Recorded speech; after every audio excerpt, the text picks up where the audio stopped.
Hello, welcome. Thanks for joining me. Today we're going to make some lip balm. And this lip balm is a firmer one and we'll be putting it into a little tube. I'll teach you how to make one in a little pot set at another time. This one's only got 4 ingredients, really simple formula. You can make it in under 10 minutes and we'll end up with 7 of these little tubes, which is awesome because you'll have plenty for yourself and you might like to also give some to some friends. I tend to stash mine all over the place because it's one of those things you use, you put down, and then you forget where you've put it again. So yeah, hopefully you'll enjoy making it, and I'll have all the ingredients that you'll need, and I'll share all the little bits and pieces that kind of go along to make things easier when you're making it. Enjoy. So here's our ingredients. We have, first of all, some beeswax, and these are beeswax that you get in like little beads, and I've got 30 grams of that. And then we've got some shea butter, 25 grams of shea butter, then some cocoa butter, 15 grams of that, and then also some olive squalane. I'm using 8 grams. When I'm weighing out everything, like anything that you make, it's easy if you weigh it out first. When I'm using smaller quantities, I really like to use this little small scale. I just got this off Temu, a really easy one. So that I find really easy. And then I also like to do a double boiler. So you can do in different ways when you're making something, either a microwave or you can do a double boiler. So double boiler is when you have 2 separate pieces. So a little, I don't know, whatever this is, little pot, and it has little grooves in it. So when you're pouring, it's easier. And then you've got the little saucepan itself, which you fill up with water, and then you just let one sit on top of the other. And I find that that's really easy to do, easy to monitor. And then when you're putting everything together, you just raise it to a temperature of 70 degrees, which you can use with a thermometer, but I found this really useful. It's just like a little, I don't know, whatever it's called, thermometer, that you just point and click and it gives you a reading. And so that's really quick as well. So we'll pop all this together. It doesn't take very long at all. And then we pour it into the tubes. Let's put it all together. So what I've got here is the double boiler on, and I've already measured the olive squalane straight into the little pan. Reason being that you tend to lose a bit of oil when you measure it into smaller jugs or something. So I find when I've got smaller quantities, if I pop it straight in, then I maximise the amount of olive squalane or the oil I'm using. So I'm going to be adding in the beeswax. Make sure you get all those little bits fly out everywhere, but that's okay. Ugh. Pop that in. Put in the cocoa butter. It doesn't matter what order you do these things in at all. And then I put in the shea butter.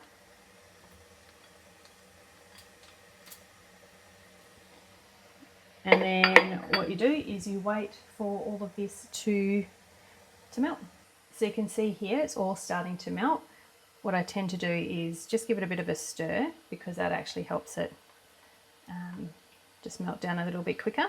It only takes a few minutes. Just be mindful of the water that's in the boiler underneath. If you do hear it bubbling too much, you don't want the droplets of water to end up in the formula. So just turn down your heat as you need to. So we're at the point now where we can pour. So before we get that, make sure it is below 70 degrees.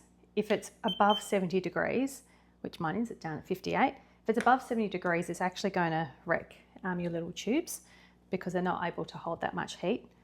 So when you're pouring, you take the little lid off first.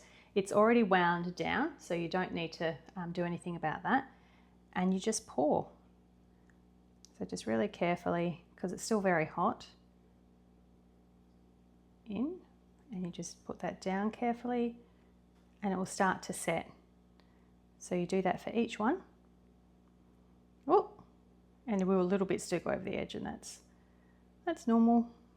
And I also always work with paper towels because I make a mess. And then what you'll find is as you are pouring, it has started to set in the little pot itself into this bit. So you may actually need to go back over to the double boiler, put it back on to melt what's left so you haven't wasted anything that's in there. Because at the moment I've only got 4 of those little tubes. So I'm going to go back over to the double boiler, put that on, and then melt the rest of it. Because you can see it's set. Okay, so I've remelted what was left in the pot before, and again, just checking that's below 70 degrees, which it is. So I'm ready to pour into the final 3 little tubes. So just slowly. And what you find when they start to harden, they do tend to leave a little hole in the middle of them. So I'll show you what that looks like in a sec. I might actually, to pour that in. Oh, and I just got the amount. I've just got that 7. Yay, my maths was right. So you'll see here, I'm going to hold it up to you. There's like a little hole there. So that's just something that happens all the time. So what I do is I just top that up with a little bit of wax that's left over for each one of those. So it's still setting. These will take I tend to leave them for a few hours. So wherever you put them as they're setting, just have them where they're not going to be touched because you want them to set properly. Oh, look, that's already stopped there. So I'll heat that up again and I'll use the last little bits to pop into those other tubes. And that's it. That's as easy as it is. So when you're ready for the last little bit, again, I've just remelted what was there and I'm topping up into those tiny little holes that have appeared just to top that up properly. And then when you come to actually cleaning everything, the best thing I have learnt while working with waxes and with oils is that when your equipment is still warm, that's the see, it's already gone solid again. That's the ideal time to actually wipe them out. So I'm going to put that again back on the heat. Then I'm going to get my paper towels. I'm going to wipe on the inside before I wash it to sterilize everything. It's really important that you do that really thoroughly. I do that every time through the dishwasher, and then I also spray it with the Isocol as well, and that just helps keep everything really sterile. So that's something I've always done before you even start everything. I didn't show you that now, but I'll do a separate video on sterilizing equipment. And then you pop your lid back on and you have your little lip balm in a tube. So I hope you enjoyed that, and I look forward to hearing how you go with yours. Thanks.